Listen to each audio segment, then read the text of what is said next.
सब लोग को गुड आफ्टरनून बाबू। सारे लोगों को गुड आफ्टरनून। एक्चुअली सर्वर पे लोड ज्यादा होने की वजह से क्लास आपके डिस्टर्ब हो गए थे। ठीक है, सब लोगों को जय हिंद, सब लोगों को बाबू मेरा आशीर्वाद। सब लोग अच्छे से इस बार मेहनत करके रिजल्ट लेंगे। आवाज सबको अच्छे से जारी होगी। आप देखे होंगे कि सर्वर की वजह से कई देर तक क्लास 3-4 दिन डिले हो गया। देखो बाबू, बायोलॉजी से क्वेश्चन पक्का आते हैं आपके एग्जाम में। केमिस्ट्री से उतना नहीं आएगा, बायोलॉजी से तगड़ा पूछेगा। केमिस्ट्री में भैया पीरियोडिक टेबल हुमच के पूछता है। पीरियोडिक टेबल केमिस्ट्री में क्या करेगा? हुमच के पूछेगा पीरियोडिक टेबल। तो हम लोग स्टार्ट करते हैं बायोलॉजी से। बायोलॉजी की दो शाखाएं होती हैं, एक होता है बॉटनी। तो बॉटनी जो होता है, बॉटनी से क्वेश्चन कम आते हैं। एक होता है जूलॉजी, जूलॉजी से क्वेश्चन थोड़ा सा ज्यादा आते हैं। जूलॉजी से क्वेश्चन ज्यादा आते हैं, बॉटनी से क्वेश्चन थोड़े कम आते हैं। तो हम लोग पहले स्टार्ट करते हैं जूलॉजी और इसको स्टार्ट करेंगे बॉटनी को। ठीक है, इसको हम लोग खत्म करेंगे लोग जूलॉजी, उसके बाद खत्म करेंगे बॉटनी। ठीक है, अभी आप लोग को पीडीएफ नहीं मिला होगा, अपलोड धीरे धीरे सब हो जाएगा। एक हफ्ता आप वेट कीजिए, सब समझ जाएंगे। एक हफ्ते के अंदर अंदर 3 से 4 दिन के अंदर सब कुछ समझ जाएंगे। दिल से प्रणाम सर, दिल से आशीर्वाद, एकदम दिल से, एकदम भगवान एकदम इस बार बेड़ा पार लगा दीजिए इन लोग का, एकदम दिल से, कसम से, एकदम दाहिना लीडर से एकदम आशीर्वाद एकदम। चलिए फिजिक्स स्टार्ट, सब होगा भैया। देखो, बायोलॉजी के जनक जो कहे जाते हैं वो किसे कहा जाता है? अरस्तु को। बायोलॉजी के जनक कहे जाते हैं अरस्तु को। अरस्तु को शुरुआत में जीव जंतु जो होते हैं, जंतु, इन्हीं को हम बायोलॉजी के अंतर्गत रखते थे। बाद में पेड़ पौधे आए। तो अरस्तु जो थे एक्चुअली में वो जंतु वैज्ञानिक थे, तो इन्हें अरस्तु को हम जूलॉजी का भी जनक कहते हैं।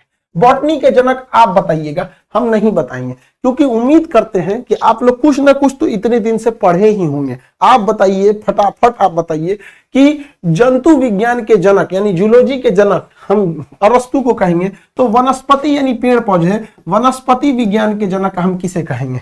वनस्पति विज्ञान के हम जनक किसे कहेंगे? Very good, Theophrastus. Very good, एकदम थियोफ्रेस्टस।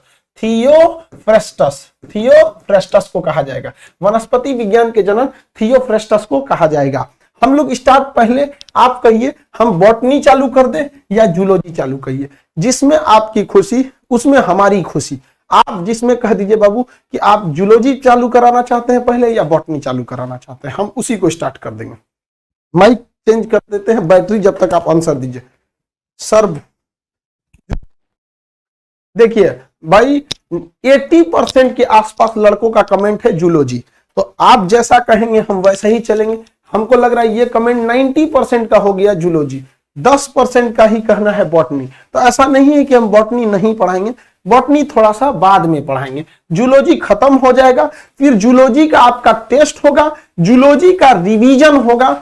क्या क्या किया जाएगा? 2 बार में रिवीजन होगा। एक हम रिवीजन कराएंगे, एक प्रॉपर आपका बैच होगा, रिवीजन का बैच। उससे आपका 1 रुपया फीस नहीं लिया जाएगा, 1 रुपया भी नहीं लिया जाएगा। हम स्टार्ट करते हैं जूलॉजी से। देखिए, जूलॉजी में हम जंतुओं के बारे में पढ़ते हैं। जंतु किसे कहते हैं? जो क्या कर सकते हैं? स्थानांतरित गति कर सकते हैं, एक जगह से दूसरे जगह जा सकते हैं। पेड़ पौधे एक जगह से दूसरे जगह नहीं जा सकते। तो जंतु जो होते हैं स्थान बदल सकते हैं। स्थानांतरित गति, स्थानांतरित गति, कौन सी गति? स्थानांतरित गति, इसे हम कहते हैं मोशन। क्या कर सकते हैं? मोशन। तो जो पेड़ पौधे होते हैं, जो जंतु होते हैं, जूलॉजी एनिमल होते हैं, ये एनिमल अपना स्थान बदल सकते हैं। जबकि ये क्या करते हैं? लोकोमोशन। क्या कर सकते हैं? लोकोमोशन कहते हैं, एक ही जगह स्थानबद्ध गति करते हैं। स्थानबद्ध गति करेंगे। कैसे गति करेंगे? तो पेड़ को देखा देंगे तो वहीं पे लगा रहेगा, इसे हिलेगा, चूचा चूचा ऐसे हिलते रहता है। तो जंतु ये जो होते हैं स्थानांतरित गति को कर सकते हैं, स्थानांतरित गति को कर सकते हैं। इसमें सबसे पहला जो चैप्टर होता है वो होता है कोशिका। जब आप कोशिका चैप्टर पढ़ लेते हैं तो कोशिका के बाद आपको पढ़ना पड़ता है कोशिका का विभाजन, और जब कोशिका विभाजन पढ़ लेते हैं तब इसमें पढ़ना पड़ता है आपको syndrome, Turner syndrome, Patau syndrome, ये समझ लेते होंगे। और इसके बाद आपको पढ़ना होता होगा टिश्यू, ये हो गया टिश्यू। जब इतना चैप्टर पढ़ लेते हैं तब जाके आपका कंप्लीट होता है कोशिका चैप्टर। और एक क्वेश्चन पक्का पूछेगा, सर क्लास लाइव चल रहा है? भैया हमरे आज तारीख है 14 दिसंबर, आज का तारीख है और टाइम हो रहा है 2:22। यहाँ देख लो 2:21, यहाँ 22 लिख दिए। तो अब कैसे बताया जाए लाइव है? मान के चलो लाइव नहीं भी है तो कौन सा गाना सुना रहे हैं हम? बता, लाइव अगर नहीं भी रहता तो हम गाना सुना रहे हैं, पाइए ना कर रहे हैं। डेमो बैच क्या था सर? वो गलती से बन गया था डेमो बैच, ठीक है, गलती से हो गया बाबू डेमो बैच। वो सर मैं जॉब करता हूं इसलिए लाइव ज्वाइन नहीं कर सकते, कोई दिक्कत नहीं आएगा बाबू, आप जॉब कीजिए। बहुत सारे गृहिणी होंगे लोग जिनका शादी ब्याह होगा, वो लोग को जब टाइम मिलेगा तब कीजिए। हम लोग स्टार्ट करते हैं आपको कोशिका से। देखिए, जब तक आप ये 4 चैप्टर नहीं पढ़ेंगे आपका कोशिका से क्वेश्चन नहीं बनने वाला है। तो हम लोग पहले सेल से स्टार्ट कर देते हैं, कोशिका से। देखिए, कोशिका जो होता है मानव शरीर की सबसे छोटी इकाई है। हालांकि वो सबसे छोटा अंग नहीं है, वो सबसे छोटी इकाई है। कोशिका इसको हिंदी में कहते हैं, इंग्लिश में कहते हैं सेल। कोशिका को इंग्लिश में क्या कहते हैं? सेल। ये सबसे छोटी इकाई है। इकाई का मतलब काम करने वाली चीजें हैं। हमारे शरीर में इससे भी छोटा होता है माइटोकॉन्ड्रिया, वो सारा काम नहीं कर सकता। इकाई का मतलब हर एक काम को पूर्ण कर सके। ये ऊर्जा भी बना सकता है, प्रोटीन भी बना सकता है, कंट्रोल भी कर सकता है, विभाजन भी कर सकता है। लेकिन अगर माइटोकॉन्ड्रिया को कहिएगा ऊर्जा बनाएगा लेकिन प्रोटीन नहीं बना पाएगा।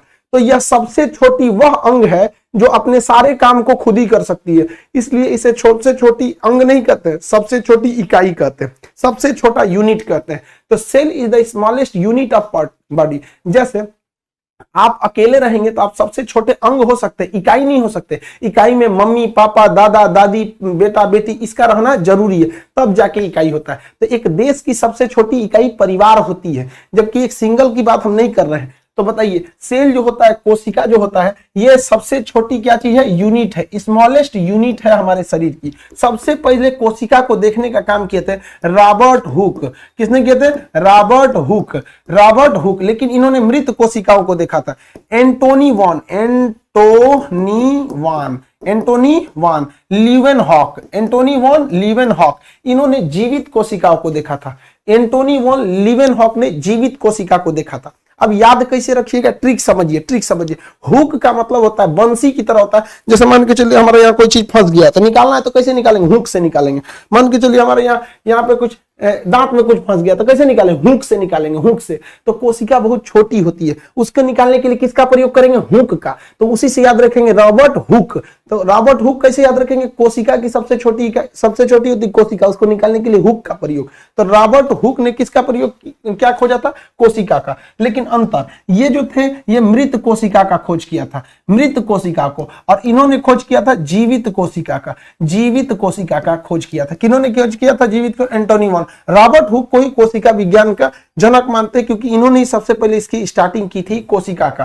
कोशिका के अंदर जो होता है केंद्रक होता है, कोशिका के अंदर, वो आगे हम लोग पढ़ेंगे कोशिका के बारे में। लेकिन हमारे शरीर में क्या थी? कोशिका थी। क्या था? कोशिका। अब इसके बाद है स्लाइडेन और स्वान। 2 वैज्ञानिक हैं, स्लाइडेन और स्वान। ये 2 वैज्ञानिक आए, इन्होंने कोशिका का सिद्धांत दे दिया।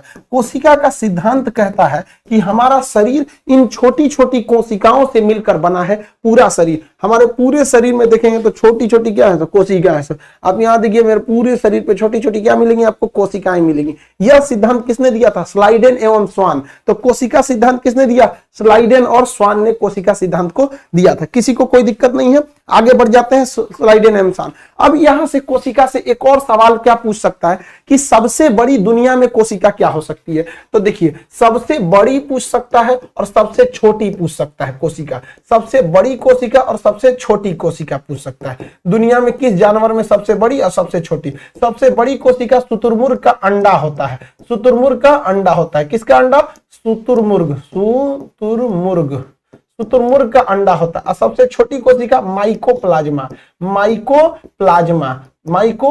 सबसे छोटी माइकोप्लाज्मा, और सबसे बड़ी शुतुरमुर्ग का अंडा, सबसे बड़ा शुतुरमुर्ग का अंडा। आगे बढ़ जाते हैं। वेरी गुड, आप लोग का भी आंसर सही आ रहा है। ऑस्ट्रिच एग कहते हैं, और ये माइकोप्लाज्मा तो है ही है। लेकिन बाबू समस्या समझिए, उस ससुरा कभी कभी कहता है कि मानव में सबसे बड़ी कोशिका और मानव में सबसे छोटी कोशिका। तो अगर वो ह्यूमन की बात कर रहा है, यानी मानव की बात कर रहा है, और उसमें कह रहा है कि बताइए सबसे बड़ी कोशिका कौन और सबसे छोटी कोशिका कौन? तो मानव में सबसे बड़ी कोशिका जो होती है वो ओवम होती है, जिसे हम अंडा कहते हैं। यह महिलाओं में पाई जाती है ओवम, और यही ओवम जब खराब हो जाता है, इसका एक्सपायर हो जाता है तो महिलाओं में मेंस्ट्रुएशन साइकिल से शरीर से यह बाहर आ जाता है, जिसे हम लोग ओवम कहते हैं। और सबसे छोटा कहेंगे तो यह स्पर्म होता है, जिसे हम शुक्राणु कहेंगे, शुक्राणु कहेंगे। और यह शुक्राणु जो होता है मेल में पाया जाता है। किसमें पाया जाता है? मेल में।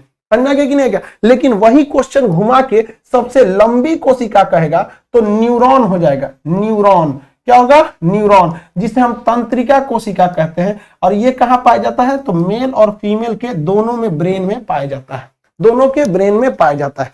झारखंड से नमस्कार बाबू, पूरे भारत के लोगों को नमस्कार, अंडमान के भी हैं, सबको नमस्कार, यहाँ सब लोग के होंगे। वेरी गुड, आप सब लोग का दिल खुश हो गया आप लोग का कमेंट देख के। देखिए अगर आप पढ़ते हैं तो पढ़ाने में भी बहुत मजा आता है, कसम से बताते हैं। आदमी को भूख लगल रहेगा तब वो पढ़ाएगा, पढ़ाओ। समझ में आ गया कि नहीं आ गया? Very good. गुजरात से है, अरे भाई मोदी जी के यहाँ के, आपको एकदम बढ़िया है आप लोग, गुजरात वाले लोग, हर जगह के लोग। यहां तक आप लोग को किसी को कोई दिक्कत नहीं। अब हम यहाँ पे आप ध्यान से देखिए, हम आपसे ये हटा के हम आपसे क्वेश्चन पूछेंगे। जंतु जो होते हैं स्थान गति को बदल सकते हैं। जंतुओं का सिद्धांत देखिए, जंतुओं के शरीर में कोशिका होती है। सबसे पहले किसने देखा था? रॉबर्ट हुक ने। लेकिन उसने जब हुक से निकाला तो मर गई कोशिका, तो मृत कोशिकाओं को रॉबर्ट हुक ने देखा था। कहां से देखा? रॉबर्ट हुक ने देखा। जीवित कोशिका को एंटोनी वॉन लीवेनहॉक ने देखा था। Antony von Leeuwenhoek. किसने कोशिका का सिद्धांत दे दिया? स्लाइडेन और स्वान। क्या सिद्धांत है? कि हमारा पूरा शरीर छोटी छोटी कोशिकाओं से मिलकर बना है और ये कोशिका अपने क्षतिपूर्ति को अपने से पूरा कर लेती है सेल डिवीजन के माध्यम से। और क्या बताएं? सबसे बड़ी कोशिका शुतुरमुर्ग का अंडा, सबसे छोटी कोशिका माइकोप्लाज्मा। लेकिन हमारे शरीर में सबसे बड़ी ओवम, हमारे शरीर में सबसे छोटा स्पर्म, हमारे शरीर में सबसे लंबी कोशिका तो वो होता है हमारा न्यूरॉन। कौन होता है? न्यूरॉन। आगे बढ़ जाए, किसी को कोई दिक्कत नहीं है? सर आपका क्लास लेने में बहुत परेशानी हुई। बाबू देखिए, जिसे आज आप तकलीफ कर रहे हैं ना, ये कल आपकी ताकत बनेगी और आपको याद रखेंगे कि कितने ठोकरे खा के हम आगे बढ़े थे। ये आप थोड़ी सी तकलीफ थोड़ा सा तकलीफ बर्दाश्त कीजिए। अरे ये तकलीफ भी तो वही कहानी है जो कामयाबी के बाद दुनिया को सुनानी है। अगर तकलीफ नहीं रहेंगे तो कामयाबी के बाद सुनाएंगे क्या चीज? थोड़ी सी तकलीफ बर्दाश्त कर लीजिए। चलिए यहां बढ़े, हम इसको हटाते हैं और आपसे सवाल पूछते हैं। हम आपसे सवाल पूछते हैं, मानव की सबसे लंबी कोशिका, मानव की सबसे लंबी कोशिका। वेरी गुड, न्यूरॉन सेल। वेरी गुड, न्यूरॉन सेल। मानव में सबसे बड़ी कोशिका, मानव में सबसे बड़ी कोशिका, मानव में सबसे बड़ी। Very good. मानव में सबसे बड़ी कोशिका ओवम। Very good. मानव में सबसे छोटी कोशिका, मानव में सबसे छोटी sperm. Very good, very good. Sperm सबसे छोटी कोशिका होती है। ओवरऑल में सबसे छोटी कोशिका, ओवरऑल में सबसे छोटी कोशिका, ओवरऑल में सबसे छोटी कोशिका क्या होती है बाबू? ओवरऑल में सबसे छोटी कोशिका जो होती है वो होती है माइकोप्लाज्मा। ओवरऑल में सबसे बड़ी कोशिका, ओवरऑल में सबसे बड़ी कोशिका जो होती है वो होती है शुतुरमुर्ग का अंडा। अब देखते हैं कितने लोग सही जवाब देते हैं। शुतुरमुर्ग का अंडा, सब लोग का सही है, सब लोग का सही है। Very good. कितने लोग जवाब देते हैं? कोशिका सिद्धांत किसने दिया? आधा आधा नाम भी लिखेंगे तो हम समझ जाएंगे, कंप्लीट नहीं पूरा ना। कोशिका सिद्धांत किसने दिया? जल्दी बता दीजिए, हम समझ जाएंगे। कोशिका सिद्धांत किसने दिया था? कोशिका सिद्धांत। Very good. स्लाइडन और स्वान। Very good. एसडी भी लिख दिया, स्लाइडन स्वान। कोई आधा नाम भी लिखेंगे समझ जाएंगे। स्लाइडन और स्वान। एसएस भी लिख दी गई। Very good, very good. जिसको जल्दी था एसएस लिख के चल दिया, जिसको जल्दी था एसएस लिख के चल दिया। Very good. दुनिया बहुत तेज भाग रही है, रुकना थोड़ी है यहाँ पर। कोशिका समझ में आ गया। अब हम देखते हैं कि कोशिका में विभाजन क्या होता है। देखिए कोशिका के अंदर जो होता है विभाजन, विभाजन इसे कहते हैं सेल डिवीजन। सेल डिवीजन, देखिए सेल डिवीजन का मतलब होता है reconstruction, reconstruction, reconstruction. Cell division को रिकंस्ट्रक्शन, इसी को हम लोग क्या कहते हैं? पुनर्निर्माण, पुनर्निर्माण, पुनर्निर्माण। अगर हम आपसे कहें कि कोशिका विभाजन का मतलब क्या होता है तो आप मतलब क्या समझाइएगा? कि दोबारा निर्माण हो जाने का मतलब होता है कोशिका विभाजन। सबसे तेजी से कोशिका विभाजन जहां होगा वहां पुनर्निर्माण बहुत तेज होगा, और जहां सबसे धीमा कोशिका विभाजन होगा वहां पुनर्निर्माण बहुत धीमा होगा। आप में से बता सकते हैं सबसे तेज कोशिका विभाजन कहां होता है? लीवर में होता है, जिसे यकृत कहते हैं। सबसे तेज कोशिका विभाजन लीवर यानी यकृत में। सबसे धीमा कोशिका विभाजन न्यूरॉन यानी ब्रेन में होता है। क्या होता है? न्यूरॉन में होता है यानी तंत्रिका में होता है। ससुरा यहाँ पे विभाजन ही नहीं होता है, तंत्रिका कोशिका में किसी भी तरह का विभाजन ही नहीं होता है। इसलिए अगर ब्रेन पे चोट लग गया ये कभी ठीक नहीं हो सकता है, क्योंकि ठीक होना अर्थात पुनर्निर्माण के लिए सेल डिवीजन, कोशिका विभाजन का होना जरूरी है, और कोशिका विभाजन न्यूरॉन यानी तंत्रिका श्रेणी में होता ही नहीं है। इसलिए हेलमेट पहनना जरूरी है। पुलिस कहती है कि हेलमेट नहीं पहनेगा मर जाएगा, और हमारा संविधान का अनुच्छेद 21 कहता है कि आप अपनी जान नहीं ले सकते हैं, आपकी जान जरूरी है यहाँ जिंदा रहना। इसलिए हेलमेट नहीं पहनते हैं तो पुलिस आपको 200 रुपया फाइन लगाएगी, 500 लगाएगी, जैसा में पकड़ा गए उतना लगा देगी। और सबसे तेजी से कोशिका विभाजन ब्रेन लीवर में। अगर किसी का लीवर खराब भी हो जाता है तो लीवर अपनी कोशिकाओं को दोबारा ठीक कर लेता है। जब लीवर पढ़ाएंगे तो बताएंगे उसमें कूपर सेल पाया जाता है जो जहर को भी निष्क्रिय कर देता है, जहर को भी निष्क्रिय कर देता है। सर हमको हेलमेट के लिए 5,000 फाइन मार दिया। एक बीच सरकार ने बड़ी खतरनाक नियम बनाया था, 1,00,000 रुपया चालान काट दिया था सब। एक आदमी के 25,000 रुपया चालान काट दिया, वो अपना मोटरसाइकिल में आग लगा दिया था। आगे बढ़ जाते हैं, किसी को कोई दिक्कत नहीं है। चलिए अब हम समझते हैं कैंसर क्या होता है। तो कैंसर आगे पढ़ाएंगे, आपको टेंशन लेने की जरूरत नहीं है। सबसे तेजी से कोशिका विभाजन ब्रेन, सबसे तेजी से कोशिका विभाजन ब्रेन। कोशिका विभाजन होता ही नहीं है किसमें, तो न्यूरॉन में। अब हम आगे बढ़ जाते हैं, किसी को दिक्कत है तो बताया जाए। आगे बढ़ जाएं? यस सर आगे बढ़ जाइए। ये कराएगी रिकॉर्डेड है क्या? अरे गधा कहीं का। देखो बाबू, जो कोशिका होती है वो कोशिका के अंदर बहुत सारे अंग होते हैं। कोशिका के अंदर क्या होते हैं? बहुत सारे अंग पाए जाते हैं, माइटोकॉन्ड्रिया वगैरह वगैरह पाए जाते हैं। तो इस कोशिका के बाहर एक झिल्ली होती है जिसे हम कोशिका झिल्ली कहते हैं। कोशिका के बाहर एक झिल्ली होती है जिसे हम क्या कहते हैं? कोशिका झिल्ली। कोशिका झिल्ली, जिसे हम कोशिका मेम्ब्रेन या झिल्ली कहते हैं, कोशिका झिल्ली कहा जाता है। इसे हम सेल मेम्ब्रेन कहेंगे, इंग्लिश में सेल मेम्ब्रेन, सेल मेम्ब्रेन कहते हैं। ये बहुत ही जरूरी होता है सेल मेम्ब्रेन। इसी कोशिका झिल्ली के अंदर जो होती है, ये कोशिका झिल्ली के अंदर क्या होते हैं? कोशिका के अंग, कोशिका के अंग, कोशिका के जितने भी अंग हैं ये कहाँ होते हैं? इसी झिल्ली के अंदर होते हैं, इसलिए इसे कोशिका झिल्ली कहा जाता है। ये किसका बना होता है? कितने लोग बता सकते हैं ये किसका बना होता है? ये अर्ध पारगम्य होता है, अर्ध पारगम्य, पारगम्य होता है। अर्ध पारगम्य मतलब होता है इसमें सारी चीजें नहीं जा सकती है, कुछ चीजें ही जाएंगी और कुछ चीजें ही वापस आएंगी।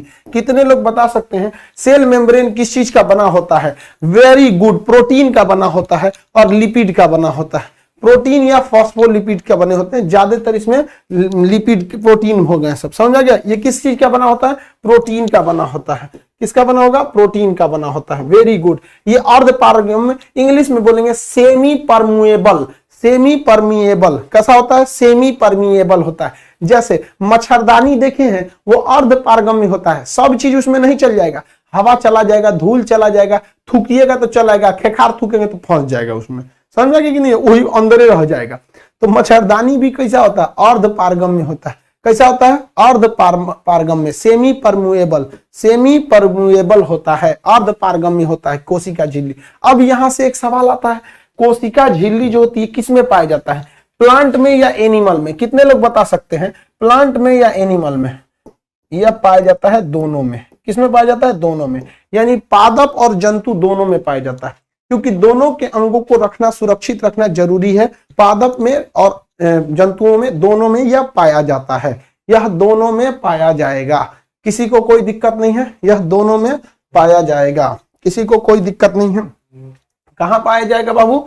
यह दोनों में पाया जाएगा, बोथ में। Very good, very good. अब दूसरी चीज पर आते हैं, कोशिका झिल्ली जो होती है, ये हो गई भाई, क्या हो गया? कोशिका झिल्ली।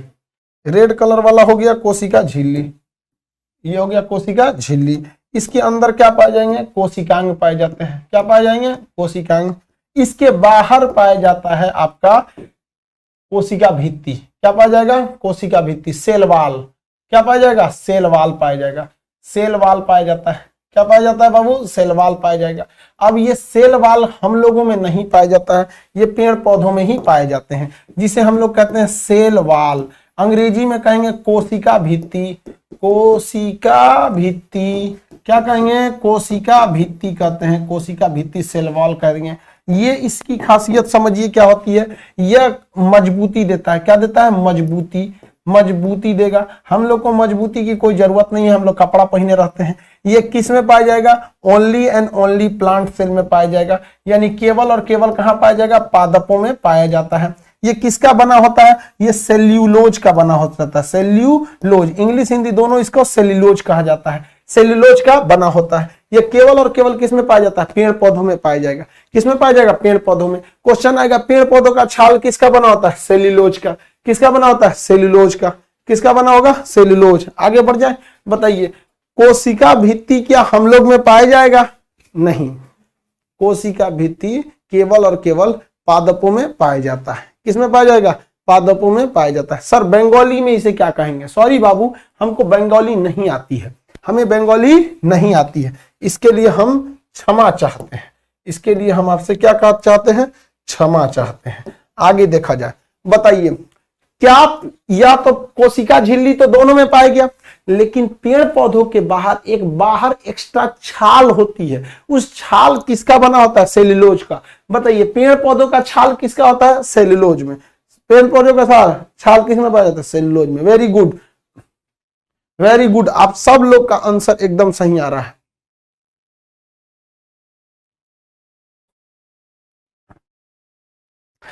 कुछ लोगों का कहना है स्पीडोमीटर नहीं है, आपको स्पीडोमीटर भी दे दिया जाएगा 2 से 3 दिन के अंदर, लेकिन लाइव में स्पीड काम नहीं कर सकता। हम जितना स्पीड में बोलेंगे उतना ही स्पीड में आपको पढ़ना पड़ेगा, लाइव में नहीं कर सकता है ये। अगला क्वेश्चन, नोट्स आप लोग को भी मिल जाएगा। आज फर्स्ट है, आप घबराएंगे नहीं, धीरे धीरे आप सब सीख जाएंगे। जैसे किसी लड़की का ब्याह होता है तो ससुराल में जाती है तो घबरा जाती है, उसको लगता है कहाँ आ गए, लेकिन कुछ समय बाद वो उसी ससुराल की शासिका घोषित हो जाती है, साम्राज्य का राज्य हड़प नीति अपना लेती है। धीरे धीरे समझ आ गया कि नहीं आ गया? तो अभी आप लोग नया नया है, घबरा रहे हैं, अभी आप लोग हड़प नीति अपना लेंगे कुछ दिन के अंदर, राज्य हड़प नीति। अगला देखते हैं कोशिका से। क्वेश्चन आपका एक भी नहीं छूटना चाहिए। लोग कहते हैं कि हमको सर कितना हो जाएगा, हम कहते हैं ससुरा छोड़ना नहीं है, तो आप सब बना के लाना है, एक भी छोड़ना नहीं है। अब आगे बढ़ते हैं बाबू, देखिए ये क्वेश्चन पूछेगा कोशिका भित्ति केवल पेड़ पौधों में किसकी बनी? सेल्यूलोज की। कोशिका झिल्ली दोनों में किसकी बनी? प्रोटीन की। अब ये कोशिका जो होती है, सेल जो होती है, सेल के अंदर बहुत सारे सेल के अंग पाए जाते हैं। कुछ माइटोकॉन्ड्रिया है, कुछ गोल्जी बॉडी है, कुछ छोटे मोटे ऐसे करके कई सारे अंग पाए जाते हैं।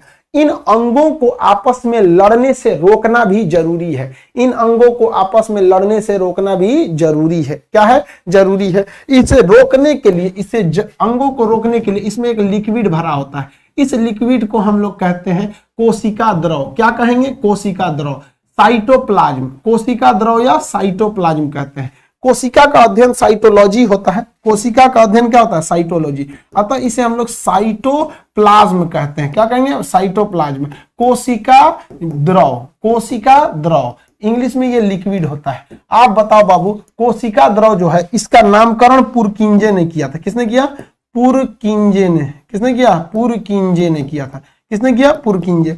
एक बात बताओ, अगर इस कोशिका के अंदर ये लिक्विड खत्म हो जाए तो ये सब आपस में चिपक के खत्म हो जाएंगे कि नहीं खत्म हो जाएंगे?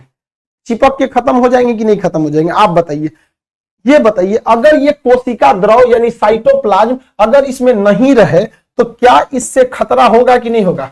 सब आपस में चिपक जाएंगे, और जहां चिपक गए तो मर जाएगा। सब आपस में चिपक, मान के ये आंख ही आंख चिपक जाएगा, मर नहीं जाएगा। ये नाक ही नाक ऐसे चिपक गया, मर जाएंगे। ऐसे सड़ गया तो क्या हो जाएगा? मर जाएगा आदमी। इसलिए ये जीवन के लिए बहुत जरूरी है, जीवन के लिए बहुत जरूरी है। तो ये जो होता है इसे हम लोग जीव द्रव्य भी कहते हैं। जीव द्रव्य, कोशिका द्रव को हम क्या कहते हैं? जीव द्रव्य कहते हैं। इसका 85% जो होता है वो जल होता है। कितना परसेंट जल होता है? 85%। आप बताइए इसे जीव द्रव्य कहना क्या गलत है? हेक्सले ने इसे जीव द्रव्य कहा था कि जीवन का ये आधार है, जीवन का यह आधार है। समझ गए? किसका आधार है? जीवन का आधार है। कौन जीवन का आधार है बाबू, बता सकते हैं? तो कोशिका द्रव जो है वो जीवन का आधार है। कोशिका द्रव जीवन का आधार होता है।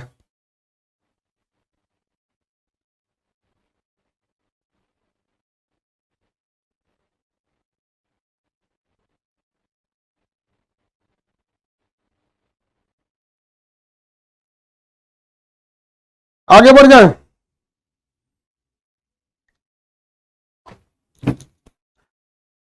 फिर इसमें 90% होता है। हाँ बाबू 90% भी 85 से 90% इसमें क्या पाया जाता है, जल पाया जाता है। 85 से 90% जल पाया जाता है। तो आपको कोशिका को बाहर बाहर आप देखें, यहां से आपको कोई क्वेश्चन नहीं छूटना चाहिए। एक भी क्वेश्चन छूट गया तो गड़बड़ है, एक भी क्वेश्चन छूट गया तो गड़बड़ है। आगे बढ़े, अगला क्वेश्चन देखते हैं, इसको हटाते हैं, अगला क्वेश्चन। इससे पिछले वाली चीजें ये याद रहनी चाहिए, आप सभी को याद रहेंगे ना सबको। आगे बढ़ते हैं, ये सारा क्वेश्चन याद रहना चाहिए। अब हम कोशिका के अंदर चलते हैं। कोशिका के अंदर, जब हम कोशिका के अंदर प्रवेश करेंगे, कोशिका के अंदर, तो कोशिका के अंदर हमें कई सारे अंग मिलेंगे। हम पहला अंग देखते हैं माइटोकांड्रिया के बारे में। पहला अंग देखते हैं माइटोकांड्रिया के बारे में। माइटोकांड्रिया के बारे में देखते हैं। पहला माइटोकांड्रिया, इसे हम लोग सूत्र कणिका कहते हैं। सूत्र कणिका कहते हैं। माइटोकांड्रिया को क्या कहते हैं, सूत्र कणिका कहते हैं। माइटोकांड्रिया को क्या कहा जाएगा, सूत्र कणिका कहा जाता है। इसकी खोज पूछता है किसने किया था, अल्टमैन ने। इसकी खोज किसने किया, अल्टमैन ने। किसने किया, अल्टमैन ने इसकी खोज किया था। माइटोकांड्रिया जो होता है, इसे हम अपने कोशिका का पावर हाउस कहते हैं, क्योंकि यही ऊर्जा बनाता है। इसे शक्ति गृह के नाम से भी जानते हैं, पावर हाउस या शक्ति गृह कहा जाता है। माइटोकांड्रिया को पावर हाउस या शक्ति गृह के नाम से भी जाना जाता है। समझिएगा ध्यान से, माइटोकांड्रिया जो होता है वो इस शेप में होता है। माइटोकांड्रिया जो होता है इस शेप में होता है, इस टाइप की आकृति होती है माइटोकांड्रिया की। इसके अंदर दीवाल चला होता है। माइटोकांड्रिया के अंदर क्या चला होता है, दीवाल चला होता है। देखिए ये जिग जैग टाइप का क्या चला हुआ है, दीवाल चला हुआ है। माइटोकांड्रिया के अंदर दीवाल चला हुआ रहता है। तो ये हो गया आपका माइटोकांड्रिया। क्या हो गया बाबू, माइटोकांड्रिया। आगे बढ़ जाए, माइटोकांड्रिया की संरचना अंदर से खोखली होती है या अंदर से दीवाल होती है। माइटोकांड्रिया के अंदर खोखला होता है कि आंतरिक दीवालें होती हैं। आप में से कितने लोग बता सकते हैं, अंदर में दीवाल होती है। इन दीवालों को हम क्रिस्टी कहते हैं। माइटोकांड्रिया के आंतरिक दीवालों को हम क्या कहते हैं, क्रिस्टी कहेंगे। क्या कहेंगे, क्रिस्टी कहेंगे। क्रिस्टी माइटोकांड्रिया के आंतरिक दीवारों को क्रिस्टी कहते हैं। इस क्रिस्टी पर कई जगह पर डीएनए पाए जाएंगे। इस क्रिस्टी पर कई जगह पे क्या पाए जाते हैं, डीएनए पाए जाएंगे। तो आप बताइए क्या क्रिस्टी पर डीएनए पाया जाता है कि नहीं, तो पाया जाता है। इस क्रिस्टी पर क्या पाया जाएगा, डीएनए पाया जाएगा। क्या पाया जाएगा, डीएनए पाया जाता है। डीएनए पाया जाता है। ये जो है माइटोकांड्रिया का ये वाला भाग, इसमें एक चक्र चलता है जिसे क्रेब्स साइकिल कहते हैं, क्रेब्स चक्र कहते हैं। क्रेब्स चक्र जो होता है, इसके फलस्वरूप 38 एटीपी मिलकर हमको एक ग्लूकोज दे देते हैं। एक क्या दे देते हैं, ग्लूकोज दे देते हैं। और जब ये एक ग्लूकोज देते हैं, इससे हम लोग को 4.2 किलो कैलोरी ऊर्जा मिलती है। 4.2 किलो कैलोरी ऊर्जा मिलती है। यदि आप 1 ग्राम ग्लूकोज खा लेते हैं तो 4.2 किलो कैलोरी ऊर्जा मिल जाती है। तो हमें एनर्जी कौन दे रहा होता है, माइटोकांड्रिया देता है। कितने एटीपी मिलकर, 38 एटीपी मिलकर एक ग्लूकोज का निर्माण होता है। आप में से बताइए कि माइटोकांड्रिया की आंतरिक दीवारों को क्या कहते हैं। माइटोकांड्रिया की आंतरिक दीवारों को क्या कहते हैं, वेरी गुड, क्रिस्टी कहते हैं। आप सब लोग बहुत अच्छा हैं। कितने एटीपी मिलकर एक ग्लूकोज बनाते हैं, कितने एटीपी मिलकर एक ग्लूकोज बनाते हैं, कितने एटीपी मिलकर एक glucose, 38 ATP, very good, 38 ATP मिलकर एक ग्लूकोज बनाते हैं। ग्लूकोज बनने की क्रिया कौन सा साइकिल कहलाता है, कौन सा चक्र कहलाता है, ग्लूकोज बनने की क्रिया कौन सा चक्र कहलाएगा या कौन सा साइकिल कहलाएगा, यह कहलाता है आपका क्रेब्स साइकिल। वेरी गुड, आप सब लोग का सही है, क्रेब्स साइकिल कहलाता है। क्या कहलाएगा, क्रेब्स साइकिल कहलाएगा। क्या कहलाएगा, क्रेब्स साइकिल कहलाता है। क्या कहलाता है, क्रेब्स साइकिल कहलाता है। किसी को कोई दिक्कत नहीं, कोई दिक्कत नहीं है आप लोग को, वेरी गुड है, आप लोग हैं very good. Krebs cycle, mitochondria को हम पावर हाउस कहते हैं। इसकी खोज किसने किया था, अल्टमैन। माइटोकांड्रिया की खोज अल्टमैन।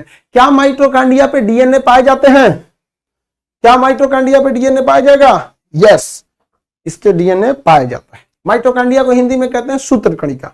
माइटोकांड्रिया को हिंदी में क्या कहेंगे, सूत्र कणिका कहते हैं, सूत्र कणिका कहेंगे। ये क्या बनाता है, ऊर्जा बनाता है। क्या बनाएगा, ऊर्जा बनाता है। वेरी गुड, आप सब लोग का सही है, ये बना दिया। आप क्या चीज? ऊर्जा। क्या बनाता है? ऊर्जा। लेकिन एक बात बताइए, ऊर्जा जो बनाया है, इस ऊर्जा का परिवहन भी तो चाहिए यहां से वहां ले जाने के लिए। जैसे हमारे जीव को ज्यादा ऊर्जा की जरूरत है, जबकि मेरे पैरों को कम ऊर्जा की जरूरत है। यहां से यहां तो चलना ही है, फूल ले दे के 4 कदम, 1 2 3 4, 4 कदम में हिल जाएंगे। 1 कदम, 2 कदम, 3 कदम, 4 कदम, तो हमको 4 कदम चलना ही है। तो हमें क्या ऊर्जा की, पैरों को ऊर्जा की जरूरत है? नहीं, हम लोग को चाहिए जीव को ज्यादा ऊर्जा। कौन देगा बाबू? Golgi body. कौन देगा? Golgi body.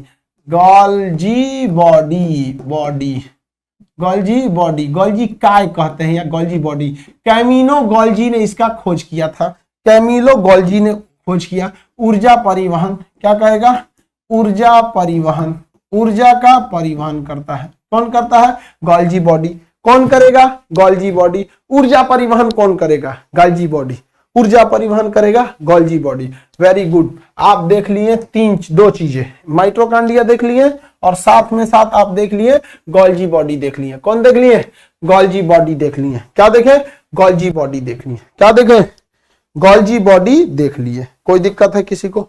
आप देखे गॉल्जी बॉडी। अब इसमें पाया जाता है वैक्यूल्स। क्या पाया जाएगा? वैक्यूल्स। तीसरा चीज जो पाया जाएगा, ये तो दूसरा चीज था, अब वो था पहला, ये तीसरा, वैक्यूल्स। वैक्यूल्स, वैक्यूल्स को कहते हैं रसधानी। रसधानी, इसका काम होता है जल अवशोषण, वाटर एब्जॉर्प्शन, जल अवशोषण, अवशोषण। हम आपसे एक सवाल अभी पूछते हैं, water absorption, water absorption, water absorption, बताइए आप लोग। पानी सोखने का काम वैक्यूल्स करता है, कितने लोग बता सकते हैं? एनिमल, हम लोग एनिमल की कैटेगरी में आते हैं जो चल फिर सकता है, तो एनिमल के अंदर का वैक्यूल्स साइज में ज्यादा बड़ा होगा कि पेड़ पौधों के अंदर का वैक्यूल्स साइज में ज्यादा बड़ा होगा? रसधानी जो होता है पानी सोखने का काम करता है, तो जानवरों का ज्यादा होगा, एनिमल का या प्लांट का? किसका ज्यादा वैक्यूल्स बड़ा होगा? आप आंसर दीजिए। एनिमल का वैक्यूल्स बड़ा या प्लांट का वैक्यूल्स? वेरी गुड बाबू, एकदम वेरी गुड। प्लांट्स का वैक्यूल्स ज्यादा बड़ा होगा, प्लांट्स का, क्योंकि हम एनिमल हैं, हमारा वैक्यूल्स ज्यादा पानी नहीं सोख पाता, इसलिए हमको घंटे घंटे प्यास लगता है, तो हम लोग जाके पी लेते हैं। पेड़ पौधा को घंटे घंटे प्यास मिलेगा, बरसात में ओकरा पानी मिलल है, 2 महीना 3 महीना बाद मिलेगा, हफ्ता 2 हफ्ता में कहो पानी मिल गया तो मिल गया, ना तो ओकरा पानी पूछने वाला कोई है। तो किसका वैक्यूल्स बड़ा होता है?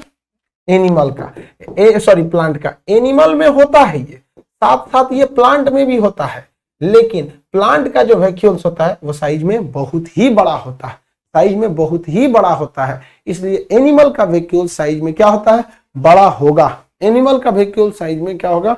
बड़ा होगा। किसी को कोई दिक्कत नहीं है? इसी में पाया जाता है सेंट्रोसोम। क्या पाया जाएगा? Centrosome, centrosome, centrosome. चौथा है सेंट्रोसोम, सेंट्रोसोम। क्या हो गया? सेंट्रोसोम। सेंट्रोसोम करता है कोशिका का विभाजन, कोशिका का विभाजन करता है। क्या करेगा बबुआ? कोशिका का विभाजन। कोशिका विभाजन कौन करता है? सेंट्रोसोम। कोशिका विभाजन कौन करता है? सेंट्रोसोम। ये बताओ बाबू, कोशिका का विभाजन का मतलब कोशिका का टूट जाना या फिर रिकंस्ट्रक्शन होना। टूट जाना या रिकंस्ट्रक्शन, टूट जाना या रिकंस्ट्रक्शन। सेल डिवीजन का मतलब वेरी गुड, रिकंस्ट्रक्शन, दोबारा निर्माण। ये बहुत ही अच्छी चीज है सेंट्रोसोम। अगर आप में सेंट्रोसोम है तो आपके कटे पीटे जगहों को बहुत जल्दी कोशिका विभाजन से ठीक किया जा सकता है। आपको कहीं चोट लग गया तो बहुत जल्दी ठीक हो जाता है। छोटे बच्चों में सेंट्रोसोम बहुत ही एक्टिव होता है, इसलिए उनका हाथ टूटेगा फटाक से जुड़ जाएगा, कट जाएगा जुड़ जाएगा। और जैसे जैसे उम्र ढलते जाती है सेंट्रोसोम अच्छा से काम नहीं करता है, तो सेंट्रोसोम कोशिका विभाजन के लिए जरूरी है। सेंट्रोसोम कोशिका विभाजन के लिए जरूरी है। छिपकली के पूंछ में सबसे ज्यादा सेंट्रोसोम पाया जाता है, छिपकली के पूंछ में सबसे ज्यादा सेंट्रोसोम पाया जाता है, इसलिए छिपकली के पूंछ को काट दीजिएगा तो छिपकली का पूंछ दोबारा निकल जाता है। क्यों निकल जाता है बाबू? क्योंकि उसमें सेंट्रोसोम पाया जाता है, सेंट्रोसोम पाया जाता है। किसी को कोई दिक्कत नहीं है? सेंट्रोसोम क्या होता है? पाया जाता है। Very good. गेंडा के चमड़ा को तलवार मारिएगा दोबारा जुड़ जाता है। क्योंकि उसमें सेंट्रोसोम बहुत ज्यादा पाया जाता है। चूहा का पूंछ आप पकड़ेंगे तो पूंछिया देके आपको चल जाएगा, रख लो, चला गया आपने, रख लो तुम अपना, उसको भूज के खाना, हम दूसरा निकाल लेंगे। समझ में आ गया कि नहीं? तो केचुआ का चूहा का जो पूंछ होता है, पूंछ समझते हैं, लेंगरी, तो केचुआ जो उसका टेल होता है, पूंछ, उसमें सेंट्रोसोम ज्यादा पाया जाता है। हम लोगों में भी सेंट्रोसोम होता है, बहुत ज्यादा नहीं होता है। तो सेंट्रोसोम कोशिका का विभाजन करता है, सेंट्रोसोम कोशिका का विभाजन करता है। किसी को कोई दिक्कत नहीं है सेंट्रोसोम के बारे में? Very good. सबसे ज्यादा कितने लोग बता सकते हैं हमारे किस अंग में सेंट्रोसोम होगा? हम ये देखना चाहते हैं कि किस अंग में सबसे ज्यादा सेंट्रोसोम होगा, हमारे शरीर के किस अंग में सबसे ज्यादा सेंट्रोसोम? वेरी गुड, लीवर में होता है सबसे ज्यादा सेंट्रोसोम। और सबसे कम सेंट्रोसोम कहां नहीं पाया जाता है सेंट्रोसोम? तो सेंट्रोसोम ब्रेन में नहीं पाया जाता है। वेरी गुड आप लोग। सेंट्रोसोम सबसे ज्यादा मानव में लीवर में पाया जाता है, जो धड़ाधड़ कोशिका का विभाजन कर देता है। कहां सेंट्रोसोम नहीं पाया जाता है? तो सेंट्रोसोम नहीं पाया जाता है। कहां पर नहीं पाया जाता है? तो सेंट्रोसोम जो है वो नहीं पाया जाता है। तो कहां नहीं पाया जाएगा? न्यूरॉन में। कहां नहीं पाया जाएगा? न्यूरॉन में सेंट्रोसोम नहीं पाया जाता है। न्यूरॉन में सेंट्रोसोम नहीं पाया जाता है। आगे बढ़ जाते हैं।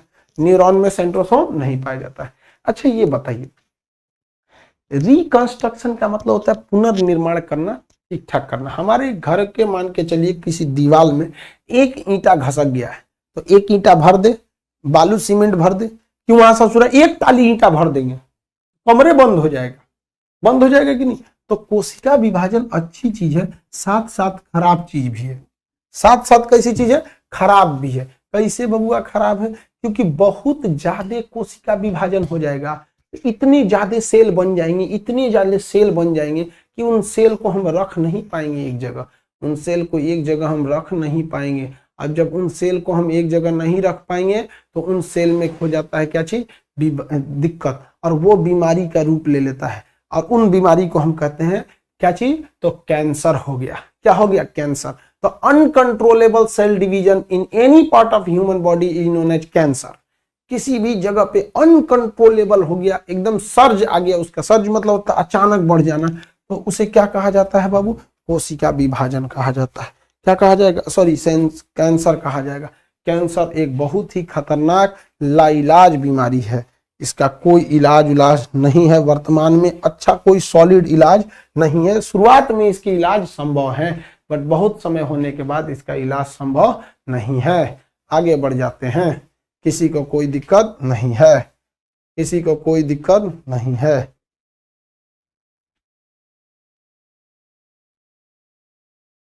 किसी को कोई दिक्कत नहीं है? जब किसी को कोई दिक्कत नहीं है तो हमें क्या दिक्कत होगा? सर रीजनिंग भी होगा, बिल्कुल रीजनिंग होगा। अब आपका मैथ होगा। आज साइंस इतना ही रहने देते हैं, आज साइंस इतना रहने देते हैं। एक बार सवाल पूछते हैं आपसे दोबारा, बताइए, आप बताएंगे बायोलॉजी के जनक किसे कहा जाता है? तो अरस्तु को कहते हैं। Very good. जीव विज्ञान का जनक अरस्तु को, जूलॉजी का जनक अरस्तु को, बॉटनी का जनक थियोफ्रेस्टस को कहते हैं। कोशिका को सबसे पहले देखा था रॉबर्ट हुक ने, लेकिन जीवित कोशिका को एंटोनी वॉन लीवेनहॉक ने। कोशिका सिद्धांत स्लाइडेनशाम। सबसे बड़ी कोशिका शुतुरमुर्ग का अंडा, सबसे छोटी कोशिका माइकोप्लाज्मा, सबसे छोटी मानव में तो स्पर्म, मानव में सबसे बड़ी तो ओवम, कहां सबसे लंबी? तो न्यूरॉन। यहां तक तो बता ही दिए थे।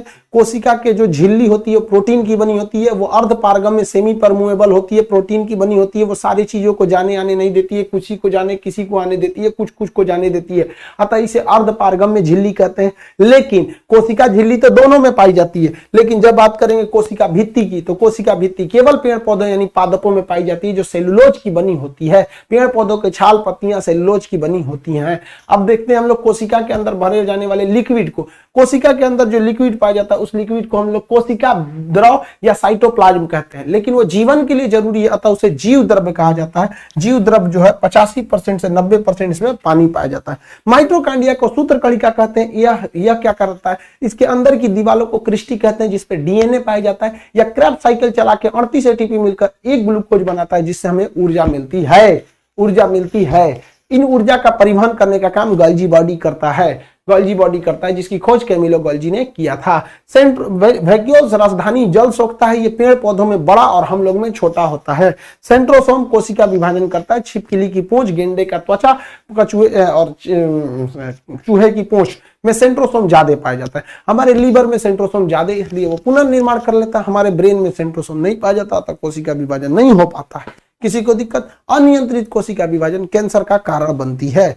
अनियंत्रित कोशिका विभाजन कैंसर का कारण बन जाती है। आप सब लोग को इतना याद हुआ कि नहीं याद हुआ? बताएंगे, जल्दी बताएंगे, याद हुआ कि नहीं?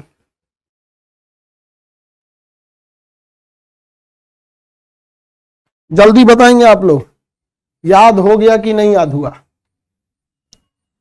कोशिका सिद्धांत किसने दिया था? कोशिका सिद्धांत स्लाइडेन एवं स्वान ने दिया था। मृत कोशिका की खोज किया था पहले, सबसे पहले रॉबर्ट हुक ने किया। किसने किया? रॉबर्ट हुक ने किया। किसने किया? Robert Hooke. याद हो गया सर? पूरा याद हो गया, वेरी गुड। पूरा याद हो गया तो वेरी गुड। पूरा याद हो गया, वेरी गुड। याद हो गया? फिर से एक बार याद हो गया, फिर से बोल दीजिए। हम फिर से बोलते हैं आपसे सवाल, ये हटा के हम बोलते हैं फिर से, तो फिर से। जिसमें आप खुश उसमें हम खुश। क्वेश्चन नहीं छूटना चाहिए, अगर क्वेश्चन छूट गया हत्या कर देंगे हम, बता दे रहे हैं।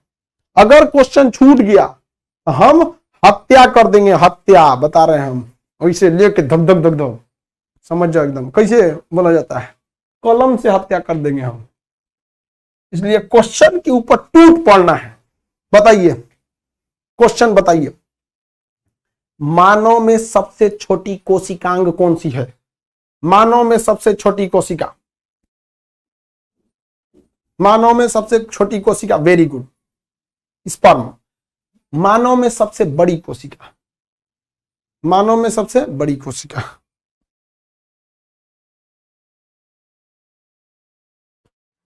मानव में सबसे बड़ी कोशिका, वेरी गुड। मानव में सबसे बड़ी ओवम होती है। ओवरऑल में सबसे बड़ी कोशिका, ओवरऑल में सबसे बड़ी कोशिका कौन सी होती है? ओवरऑल में सबसे बड़ी कोशिका शुतुरमुर्ग के अंडा का। सवाल बताइए, सवाल ये है, सवाल ये है कि सेल्यूलोज किसका बना हो? सेल्यूलोज किस में पाए जाते हैं? सेल्यूलोज किस में पाए जाते हैं? पेड़ पौधों में या फिर मानव में? एनिमल में या फिर आपका एनिमल में या फिर आपका प्लांट में? सब आप लोग का सबका आंसर सही आ रहा है, सबका आंसर एकदम बिल्कुल सही आ रहा है, बिल्कुल बिल्कुल एकदम सही आंसर आ रहा है, बिल्कुल आंसर एकदम सही आ रहा है। ठीक है,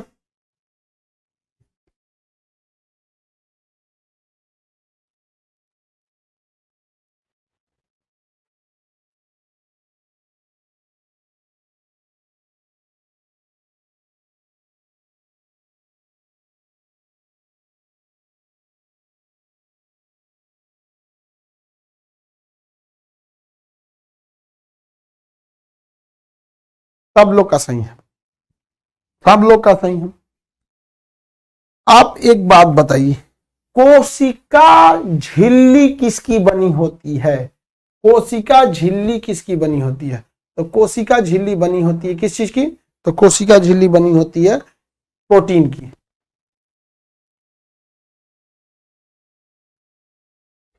सब सही दे रहा है, सब एकदम आंसर दिल खुश करने वाला, एकदम आंसर दिल खुश करने।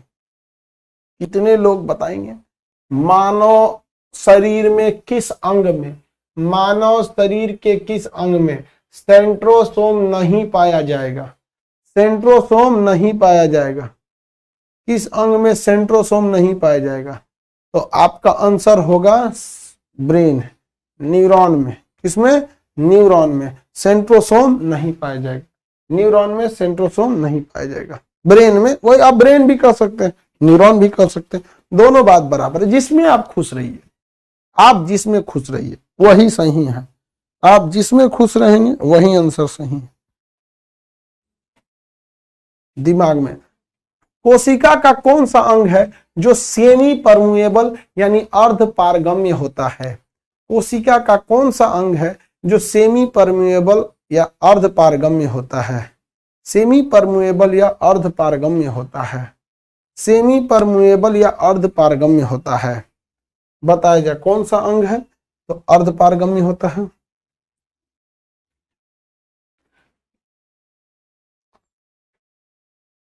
समझ आ गया कि नहीं? चलिए आपके आज के लिए इतना ही रहने देते हैं।